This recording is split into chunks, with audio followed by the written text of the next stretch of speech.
quick with words, slick in style, and has been a controversial foreign minister. And 31-year-old Sebastian Kurz will now break a record of sorts by becoming the world's youngest man to head a government. His Conservative People's Party of Austria will form the next government, along with the far-right Freedom Party, which is back in politics after more than a decade. What does the emergence of this constellation hold? Our senior foreign editor Padma Rao with this report. At 24, he was a speed-loving youngster dashing through Austria's capital Vienna in an SUV, beautiful young women by his side. At 28, and already the foreign minister in a coalition with Social Democrats, he was holding his own at the UN General Assembly, underlining the evils of radical Islamists. At 31, and barely 7 years after he abandoned his pursuance of a law degree, Sebastian Kurz is set to be Austria's next chancellor.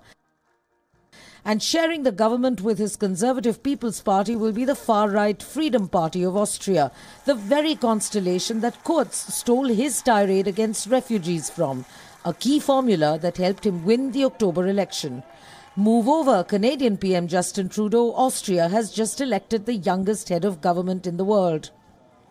Austria has broken another world record. It will be the first European country to have a coalition in which the far right is represented. The Deputy Chancellor will be the far right FPO's Heinz Christian Strache. But if the election campaign and the future Chancellor Sebastian Kurz's preparatory run-up is anything to go by, there is little that distinguishes the Conservatives from their far right coalition partners. Both campaigned successfully for curbing refugees from entering Europe and for lowering the allowance for refugees. Since 2015, tens of thousands of Syrian refugees have been streaming into Europe. The new Chancellor-to-be, Sebastian Kurz, swiftly took the first step. He shut down the entry point for the land route from Turkey via the Balkans into Austria. Kurz presented a 50-point plan for the integration of refugees, and a year later he proposed a new Islam law that prohibits mosques from foreign funding and regulates which verses of the Quran may be taught and recited in Austria. The law was passed in 2015. The young man with the gelled hair and fitted suits, whom the Austrians refer to as Wunderwutzi or Whizkid, already registered an early success. He has managed to extricate a promise from his anti-EU right-wing coalition partner to not hold a referendum to exit the European Union.